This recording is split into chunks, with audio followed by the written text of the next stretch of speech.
जय हिंद दोस्तों। अति प्रभावकारी लोगों की 7 आदतें के 14वें दिन आपका स्वागत है। दोस्तों, हम इस किताब को आज 14 दिन हो गए हम आपको पढ़ते हुए सुना रहे हैं।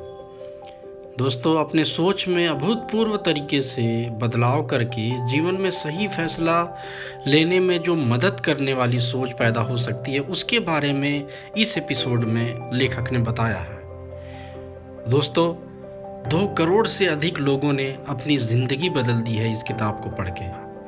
आप भी अपनी ज़िंदगी बदलिए, सुनकर, समझकर और अपनी ज़िंदगी में उसे लागू करके आप इससे फ़ायदा उठाइए।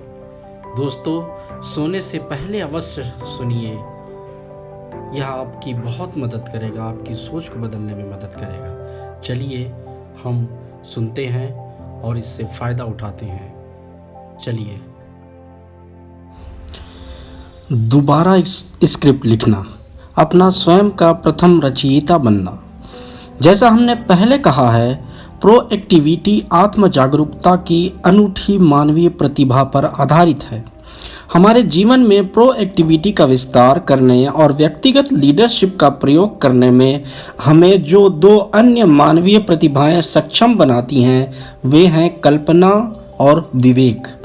कल्पना के माध्यम से हम अपने भीतर छुपी अपार क्षमता की स्पष्ट काल्पनिक तस्वीर देख सकते हैं। विवेक के माध्यम से हम अपनी अनूठी योग्यताओं और योगदान के क्षेत्रों के संदर्भ में शाश्वत नियमों या सिद्धांतों के संपर्क में आ सकते हैं।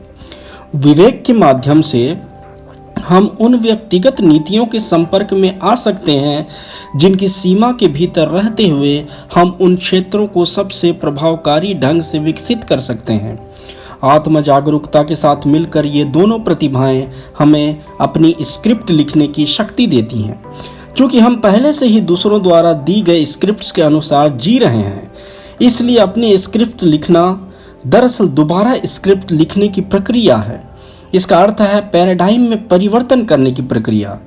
इस प्रक्रिया में हमें अपने पास मौजूद कुछ मूलभूत पैराडाइम्स को बदलना होता है। जब हम इन अप्रभावकारी स्क्रिप्ट्स को पहचान लेते हैं, जब हम अपने भीतर के इन गलत या अपूर्ण पैराडाइम्स को पहचान लेते हैं, तो हम प्रोएक्टिव तरीके से अपनी स्क्रिप्ट दोबारा लिखना शुरू कर सकते हैं। मैं सोचता हूं कि दोबारा स्क्रिप्ट लिखने का बहुत प्रेरक उदाहरण मिस्र के पूर्व राष्ट्रपति अनवर सादात की आत्मकथा में मिलता है। सादात को बचपन से ही इजराइल से नफरत करना सिखाया गया था। दिल के गहराई में बोई गई इस नफरत की स्क्रिप्ट से उनका पालन पोषण किया गया था। इसी वजह से उन्होंने राष्ट्रीय टेलीविजन पर यह वक्तव्य दिया था, जब तक अरबों की 1 इंच भूमि पर भी इजराइल का कब्जा रहेगा, तब तक मैं कभी किसी इजराइल से हाथ नहीं मिलाऊंगा। कभी नहीं, कभी नहीं, कभी भी नहीं। और देश भर में जनता मंत्र की तरह दोहराती थी, कभी नहीं, कभी नहीं, कभी भी नहीं। उन्होंने इस स्क्रिप्ट के माध्यम से पूरे देश की ऊर्जा और इच्छा को एकजुटता कर दिया। यह स्क्रिप्ट बहुत आत्मनिर्भर और राष्ट्रवादी थी। इसने जनता की भावनाओं को आंदोलित कर दिया, परंतु यह स्क्रिप्ट बहुत मूर्खतापूर्ण भी थी और सादात यह जानते थे। यह स्क्रिप्ट स्थिति की अत्यंत परस्पर निर्भर और खतरनाक वास्तविकता को नज़रअंदाज करती थी। इसलिए उन्होंने अपनी स्क्रिप्ट दोबारा लिखी। यह प्रक्रिया उन्होंने तब सीखी थी जब वे युवावस्था में कैरो केंद्रीय जेल के 54वें नंबर की कोठरी में अकेले कैद थे। सम्राट फारूक के खिलाफ साजिश रचने के अपराध में उन्हें यह सजा दी गई थी। उन्होंने अपने मस्तिष्क से अलग हटकर इसका अवलोकन करना सीखा, ताकि वे यह जांच सकें कि उनके मस्तिष्क में लिखी गई स्क्रिप्ट सही और अंततः सही और समझदारी पूर्ण थी या नहीं। उन्होंने अपने मस्तिष्क को खाली करना सीखा और अंततः उन्होंने यह सीख लिया कि ध्यान की गहन व्यक्तिगत प्रक्रिया द्वारा अपने धर्म ग्रंथों को पढ़कर और प्रार्थना करके अपनी स्क्रिप्ट दोबारा कैसे लिखी जाए। वे लिखते हैं कि जेल की काल कोठरी से बाहर निकलना उन्हें अच्छा नहीं लग रहा था, क्योंकि वहीं पर उन्हें यह एहसास हुआ था कि सच्ची सफलता खुद को जीतने से मिलती है। सच्ची सफलता का अर्थ यह नहीं होता कि आपके पास वस्तुएं हों, बल्कि इसका अर्थ स्वयं को जीतना और स्वयं पर नियंत्रण होना होता है। नासिर शासनकाल में सादात को कुछ समय तक अपेक्षाकृत महत्वहीन पद दिया गया। सबको लगा कि उनका उत्साह ठंडा पड़ गया था, परंतु ऐसी बात नहीं थी। लोग सादात को अपने जैसा मान रहे थे और उनकी स्क्रिप्ट्स को भी अपनी जैसे ही मान रहे थे। लोग उन्हें समझ नहीं पाए। सादात सही समय का इंतजार कर रहे थे, और जब वह समय आया जब वे मिस्र के राष्ट्रपति बने और जब उन्होंने राजनीतिक वास्तविकताओं का सामना किया, तो उन्होंने इजराइल के प्रति अपनी स्क्रिप्ट दोबारा लिखी। उन्होंने यरूशलेम से इजरायली संसद नेसेट की यात्रा की और विश्व इतिहास की अभूतपूर्व शांति आंदोलनों में से एक की शुरुआत की। यह एक साहसिक पहल थी जिसकी वजह से अंततः कैंप डेविड समझौता हुआ। व्यक्तिगत लीडरशिप का अभ्यास करते समय सादात अपनी आत्म जागरूकता, कल्पना और विवेक का प्रयोग करने में समर्थ थे। वे अपने सबसे मूलभूत पैराडाइम और स्थिति को देखने के दृष्टिकोण को बदलने में समर्थ थे। उन्होंने अपने प्रभाव के वृत्त के केंद्र में काम किया। सादात की दोबारा स्क्रिप्ट लिखने और अपने पैराडाइम में परिवर्तन करने का दूरगामी प्रभाव हुआ।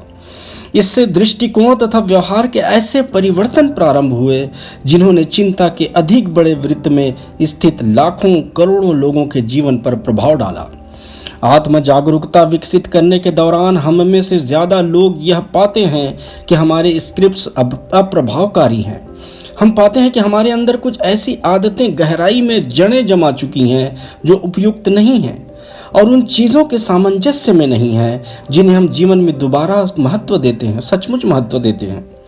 दूसरी आदत कहती है कि हमें ऐसी स्क्रिप्ट्स के अनुसार जीने की कोई ज़रूरत नहीं है। हम अपनी कल्पना और रचनात्मकता का प्रयोग करके प्रतिक्रिया कर सकते हैं और ऐसी नई स्क्रिप्ट्स लिख सकते हैं जो न सिर्फ अधिक प्रभावकारी हों बल्कि गहनतम मूल्यों तथा हमारे जीवन मूल्यों को अर्थ देने वाले सही सिद्धांतों के अधिक सामंजस्य में भी हों। उदाहरण के तौर पर मान लें कि मेरे बच्चों के प्रति मेरा व्यवहार ज़रूरत से ज़्यादा रिएक्टिव है। मान लें जब भी वे ऐसा कोई काम करना शुरू करते हैं जिसे मैं सही नहीं समझता, तो मैं तत्काल बहुत अधिक तनाव महसूस करने लगता हूँ। मैं सुरक्षात्मक दीवारें खड़ी कर लेता हूँ और युद्ध की तैयारी करने लगता हूँ। मेरा फोकस दीर्घकालीन विकास और समझ पर न होकर अल्पकालीन व्यवहार पर रहता है। मैं बड़े युद्ध के बजाय छोटी लड़ाई जीतने की कोशिश करने लगता हूँ। मैं अपने अस्त्र शस्त्र बाहर निकालता हूँ जो मेरा बड़ा आकार या पद की सत्ता होती है, और उसके बाद मैं उन पर चीखता हूँ, हावी होता हूँ और उन्हें धमकी या सजा देता हूँ और मैं जीत जाता हूँ। टूटे हुए रिश्ते के मलबे के बीच में विजेता की तरह खड़ा होता हूँ। उस समय मेरे बच्चे एक बाहरी तौर पर तो हार मान लेते हैं, परंतु अंदर ही अंदर उनमें विद्रोह की भावनाएं सुलगती रहती हैं। इन भावनाओं को वे उस समय तो दबा लेते हैं, परंतु ये आगे चलकर अधिक अप्रिय व भद्दे रूपों में बाहर निकलेंगी। अगर मैं उस अंत्येष्टि में बैठा होता जिसकी हमने इस अध्याय की शुरुआत में कल्पना की थी और मेरा कोई बच्चा उसमें बोलने वाला होता, तो मैं क्या चाहता? मैं यह कतई नहीं चाहता कि उसका जीवन क्विक फिक्स या तुरंत फुरत मुठभेड़ों के जख्मों से भरा हो। इसके बजाय मैं यह चाहता कि उसका जीवन मेरे द्वारा वर्षों तक दिए गए प्रेम पूर्ण शिक्षण, प्रशिक्षण और अनुशासन का प्रतिनिधित्व करे। मैं यह चाहता कि उसके दिल और दिमाग में मेरे साथ बिताए गए गहरे और सार्थक समय की सुखद यादें हों।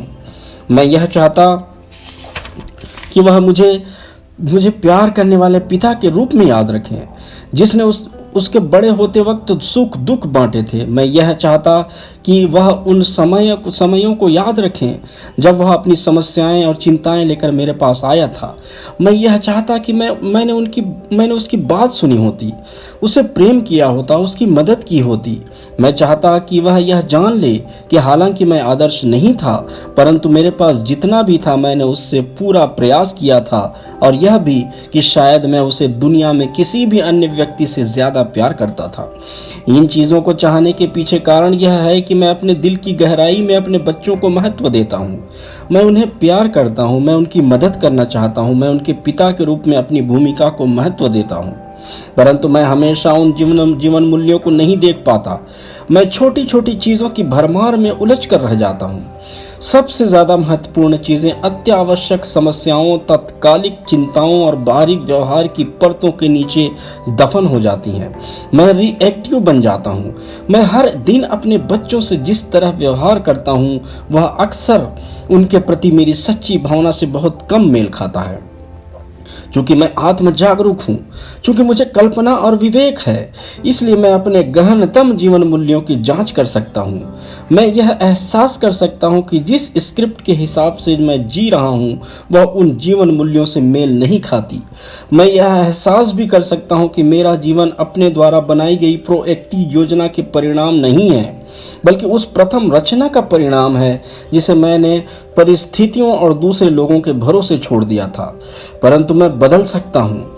मैं अपनी स्मृति के बजाय अपनी कल्पना के द्वारा जी सकता हूँ।